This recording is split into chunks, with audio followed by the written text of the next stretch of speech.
Audio. Soudan du Sud, le rebelle Riek Machar redevient vice-président, les espoirs de paix sont relancés. Le dirigeant rebelle du Soudan du Sud Riek Machar est redevenu samedi à Juba premier vice-président, conformément à un accord de paix conclu en 2018, relançant les espoirs de paix dans ce jeune pays ravagé par la guerre depuis 6 ans. Je jure d'être fidèle à la République du Soudan du Sud, a déclaré lors de sa prestation de serment M. Machar devant un parterre de diplomates et de représentants des pays voisins, dont le dirigeant du Soudan, le général Abdel Fattah al-Burhan. M. Machar a donné l'accolade et serré la main de son rival de toujours, le président Salva Kiir, avec qui il va tenter de gouverner pour la 3e fois depuis l'indépendance du Soudan du Sud en 2011. Je veux vous assurer que, pour le peuple du Soudan du Sud, nous allons travailler ensemble pour mettre fin à sa souffrance, a affirmé le dirigeant rebelle.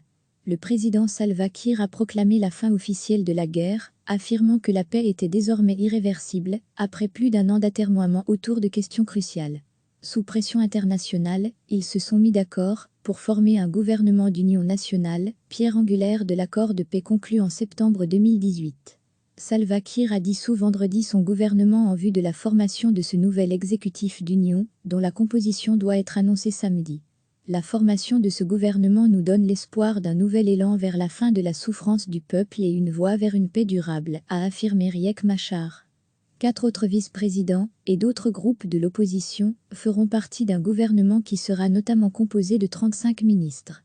Les 2 précédentes échéances, pour former un gouvernement d'union n'avaient pas été respectées, des désaccords persistants sur la création d'une armée nationale unifiée, le nombre d'États régionaux et les garanties portant sur la sécurité de M. Machar. La récente proposition de M. Kiir de revenir à un système fédéral de 10 États, au lieu de 32, plus 3 zones administratives, Rouen, Pibor et Abyei, a contribué à débloquer la situation.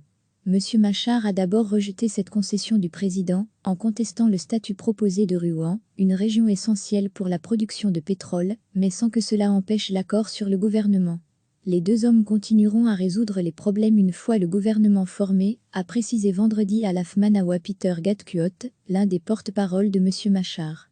Un accord de dernière minute sur le nombre d'États a été obtenu, bien que peu de progrès aient été réalisés sur d'autres questions.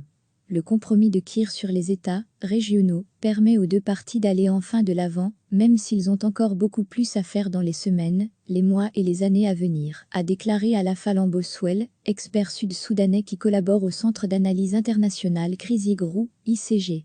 Riek Machar vivait en exil depuis l'échec d'une précédente tentative de gouvernement d'union en 2016, brutalement interrompue par d'intenses combats entre ses troupes et celles de M. Kiir à Juba. Le président Kiir a annoncé jeudi que ces hommes seraient chargés de la sécurité de la capitale, ainsi que de celle de M. Machar. Le Soudan du Sud a sombré dans la guerre civile en décembre 2013 lorsque M. Kiir, un Dinka, a accusé M. Machar, son ex-vice-président, membre de l'ethnie Nué, de fomenter un coup d'État. Le conflit, marqué par des atrocités, dont des meurtres et des viols, a fait en 6 ans plus de 380 000 morts et provoqué une crise humanitaire catastrophique. Chassés par la guerre civile, plus de 4 millions de personnes ont fui leur foyer, dont 2,2 millions sont réfugiés ou demandeurs d'asile dans les pays voisins, selon le Haut-Commissariat de l'ONU pour les réfugiés, HCR. Des experts des Nations Unies ont affirmé que Kiir et Machar étaient tous 2 responsables de la plupart des violences commises pendant la guerre. Dans un rapport publié cette semaine, ces experts accusent des élites prédatrices et irresponsables, qui sont allées jusqu'à affamer délibérément la population civile en continuant leur guerre. Malgré ses richesses en pétrole, près de 82% des 11 millions d'habitants du Soudan du Sud vivent sous le seuil de PAUVRETE accent aigu, Banque mondiale 2018, et le pays se classe au 186e rang sur 189 de l'indicateur de développement humain du PNU. Chaque semaine, recevez l'essentiel de l'actualité sur le thème de l'Afrique. Toutes les infos du continent africain bientôt dans votre boîte de réception. Cliquez sur s'abonner pour recevoir les dernières nouvelles.